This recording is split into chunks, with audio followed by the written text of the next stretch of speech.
Picture this. It's a bustling Monday morning in the heart of Paris, August 21st, 1911. Right, the start of a typical work week. Exactly. The cobblestone streets are coming alive.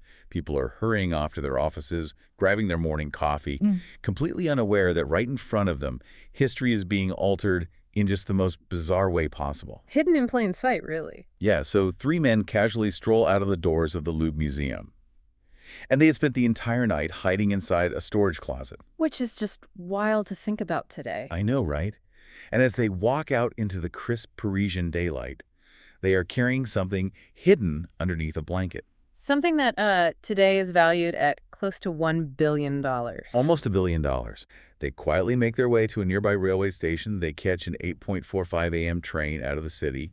And just like that, they vanish. The audacity of that moment is staggering, especially when you consider what they were carrying. I mean, they hadn't just stolen a painting off a wall. They had stolen the Mona Lisa. Welcome to today's deep dive. We are taking a massive amount of historical research, scientific analysis, and a remarkably comprehensive video essay, and we're distilling it all down for you. And we have a very specific goal today. We do. Our mission for this deep dive is to answer one surprisingly complicated question. Why is this specific piece of wood the most famous painting in the entire world? It's a great question because the fame of this painting serves as a masterclass in how history, science, and human psychology all intersect. We are going deep into the bizarre historical accidents, the genuinely obsessive science, and the mind-blowing theories that surround this portrait. It really is far more than just brushstrokes. It is a story of absolute human obsession. To really understand that obsession, you kind of have to start with the physical reality of the painting itself, because it completely defies expectations. It definitely shocks people the first time they see it. Yeah, if you have ever been to the Louvre or even just seen pictures of the massive crowds packed into that room, you expect to see this dominating, mural-sized masterpiece. But it's surprisingly small. It's tiny. It measures only 77 by 53 centimeters. It's roughly the size of a standard poster you'd hang in a dorm room. And the material itself often surprises people, too. The Mona Lisa isn't painted on canvas, and it isn't painted on paper. Da Vinci painted it on a solid piece of poplar wood. Which was common back then, right? Right. Canvas wasn't widely adopted yet in that era, so poplar was the go-to foundation for Italian Renaissance artists. But what made this piece so revolutionary wasn't the wood at all.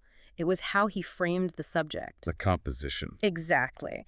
In 16th century Italy, this was essentially the first painting to focus so intimately on a person. It is a tight, half-length portrait. It feels incredibly modern when you put it like that. I was reading the source material and thinking, it's the 16th century equivalent of a portrait mode selfie. That's a perfect way to describe it. Nobody was cropping subjects that tightly back then. It forces you, as the viewer, to engage directly with the person in the frame. And that immediate intimacy naturally brings us to the biggest, longest-running question. Who exactly is this woman?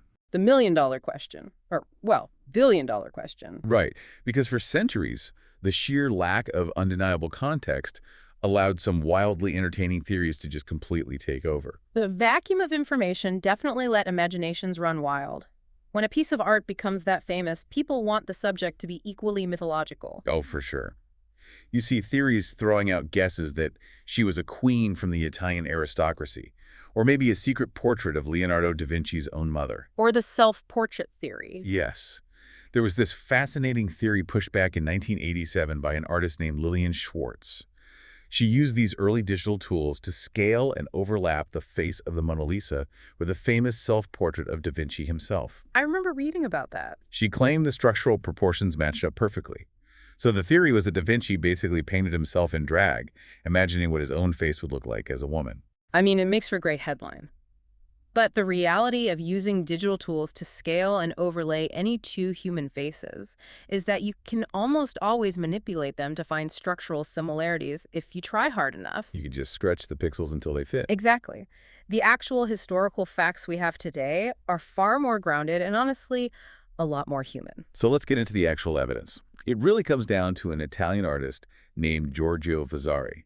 Way back in 1550, he wrote a biography of Leonardo da Vinci. A very crucial document for art historians. Absolutely. In that text, he states very clearly that the woman is Lisa Gherardini. She was the wife of a wealthy Florence silk trader named Francesco Giocondo. Right, Vasari noted that Francesco commissioned this portrait of his wife. And knowing that finally explains the names we use for the painting. In traditional Italian, the word Madonna was a respectful term for Madam. So Madonna Lisa meant Madame Lisa. Over time, Madonna was shortened to Mona with a double N. Right, and when that was translated into English, one of the N's was dropped, giving us Mona Lisa. And the alternative name is arguably just as prevalent in Europe, and it comes straight from her married name. Lisa Gherardini became Lisa Giocondo. The linguistic serendipity here is brilliant. It really is. In Italian, the word Giocondo translates to lighthearted or cheerful. So La Gioconda literally translates to the cheerful woman. In French, they spell it with a J, becoming La Joconde. That is exactly how the painting is labeled if you walk into the Louvre today. But even with Vasari writing all this down in 1550, the debate actually raged on for centuries. It wasn't until a massive modern-day research effort that it was finally put to rest. The 2004 breakthrough. Yes, a professor in Florence named Giuseppe Polanti spent 25 years digging through historical archives. And in 2004, he uncovered the marriage records showing Lisa and Francesco were married in 1495. He also found out that Leonardo da Vinci's father and Lisa's husband were well acquainted, which makes it highly plausible that da Vinci's father arranged the commission in the first place. Polanti's research went beyond just confirming her identity, though. He pinpointed exactly when and why the painting was commissioned, placing it right around late 1502 or early 1503. Because the Giocondo family had just bought a new home, and Lisa had just given birth to their second son. Now, usually a portrait commissioned at a time like that is a pure celebration. But there is a very subtle, tragic context hiding in plain sight on the wood. It's a detail most people completely miss. 3 years prior to that second son being born, so in 1499, Lisa Gherardini lost a daughter. She was a grieving mother. And da Vinci captured that. He did. If you lean in and look extremely closely at her hair in the painting, you can see a very fine, almost transparent veil resting over her head. That is a traditional mourning veil. Connecting that detail to the broader picture completely shifts how you view her expression. You are no longer looking at a mysterious, blank smile. You are looking at a 24-year-old woman navigating the complex intersection of new motherhood and profound grief. It strips away all that mythology and just leaves you with a deeply human reality. And capturing that level of emotional complexity takes us right into the obsessive science behind the image. Because, let's be honest, when a lot of people see the painting for the first time, their initial thought is often about the color. It looks very brown, very yellow, and a bit dull. There is actually this hilarious historical footnote about that. A medical professor looked at the yellowish tint of her skin and seriously published a theory that the subject must have suffered from high cholesterol. I read that. Drawing clinical medical conclusions from 500-year-old pigments is certainly a choice. To put it mildly, the yellowing of the painting has absolutely nothing to do with Lisa's health. It is entirely chemical and environmental. Because it's painted on that poplar wood we mentioned earlier. Exactly. Wood is highly vulnerable to moisture and humidity, which can warp the surface. To protect it, a thick layer of varnish was applied over the paint. And over the centuries, that varnish has aged and yellowed dramatically. Combined with the natural fading of the original pigments, the painting has just lost its vibrant hues. When Da Vinci originally painted it, the colors were incredibly bright and vivid. But the brilliance isn't in the color anymore anyway. The true magic is in a technique called sfumato. Sfumato, which translates to vanishing like smoke. It is this meticulous technique of blending colors and boundaries so smoothly that there are no hard outlines anywhere on the panel. You can see it perfectly in how her hair transitions into the background landscape of the Arno Valley. There's no sharp line where the hair stops and the mountains begin. It literally blurs into the scenery. That deliberate blurring of boundaries is the foundational secret behind the most famous smile in human history. And the lengths Da Vinci went to in order to perfect that single facial expression border on the terrifying. They really do. To figure out the mechanics of the Mona Lisa's lips, Leonardo da Vinci began spending his nights in a hospital in Florence. Yeah, he wasn't visiting patients. No, he was dissecting human cadavers. He would literally peel the skin off the faces of the dead just to study the microscopic muscles and the intricate nerve endings underneath. He was obsessed with understanding the absolute physical mechanics of a smile. He actually noted in his journals that the muscles moving the lips are more numerous in humans than in any other animal, and they are so tiny that isolating them was incredibly difficult. But his comparative anatomy went far beyond humans. He was actively dissecting horses at the same time. Right, he was comparing the specific muscle that raises a human nostril to the muscle that raises a horse's nostril. The level of dedication is almost unimaginable. You have a Renaissance artist standing in a 16th century hospital, surrounded by human and equine remains, obsessing over the exact tension required to lift the corner of a lip. All of that macabre late-night research led him straight into the science of optics. Da Vinci wanted to paint a smile that actually interacted with your brain. And to do that, he hacked the human eye. He essentially figured out how our vision works before modern science did. Exactly.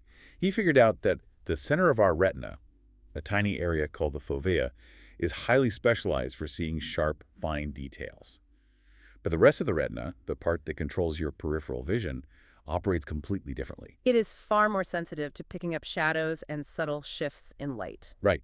Da Vinci's surviving journals on optics confirm he was acutely aware of how light spreads and how the eye processes those different focal points.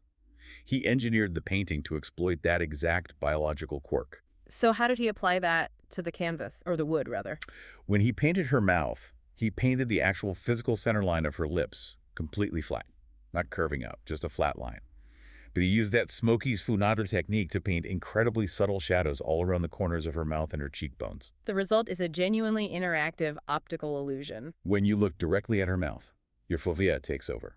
It seeks out sharp details, it registers the flat line of the lips, and her face appears serious. But the moment your gaze shifts, maybe you look up at her eyes or you scan the Arno Valley in the background, your peripheral vision kicks in. The fovea drops the fine detail of the mouth, and your peripheral catches those smoky sfumato shadows. Your brain automatically interprets those shadows as the upward curve of a cheek. Suddenly, out of the corner of your eye, she is smiling at you. It is an unparalleled masterpiece of anatomical science and optical engineering, completely disguised as a simple portrait. It is brilliant. But that historical context raises an incredibly obvious question. We have an Italian woman, painted by an Italian artist, using Italian wood, depicting an Italian valley. How did she end up hanging on a wall in France? The physical journey of the painting is an epic unto itself. It starts in 1516. The King of France, Francis I, recognized Da Vinci's genius and formally invited him to relocate to the French court.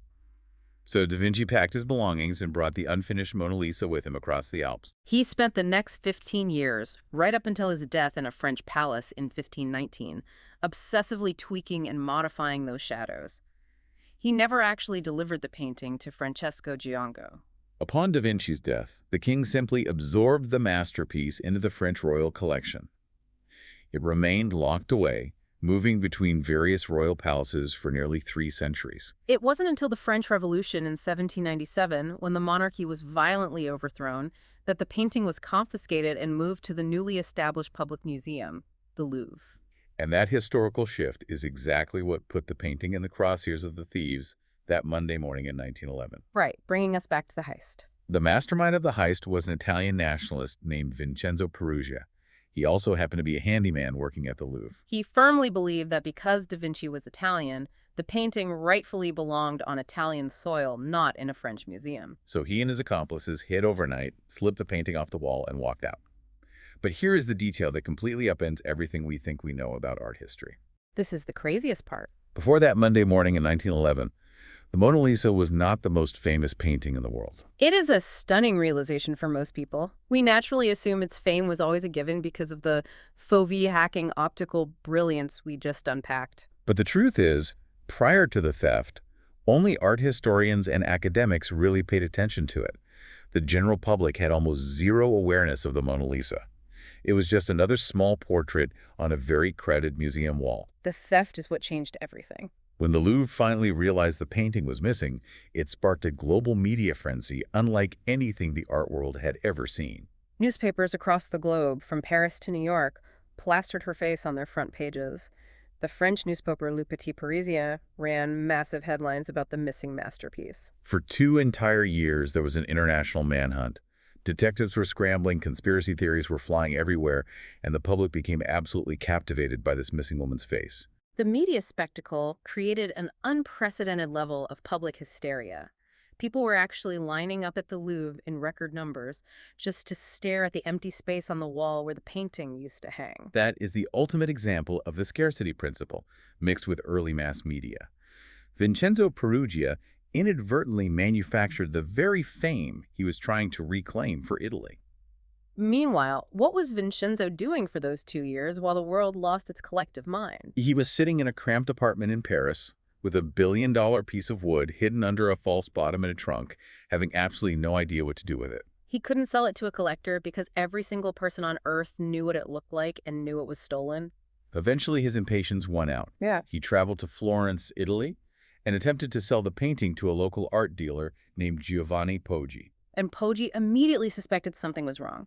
He examined the back of the wood, found the official Louvre stamp, confirmed it was the stolen masterpiece, and turned Vincenzo over to the authorities. Vincenzo actually received a shockingly light sentence of just 6 months in prison, largely because many Italians sympathized with his patriotic motives.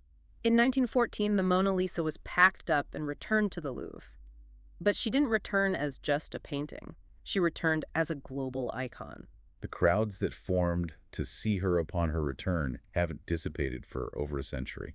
But just when you think the timeline of the Mona Lisa is settled and secure, the historical record throws in one final, massive plot twist. Prepare yourselves for this one.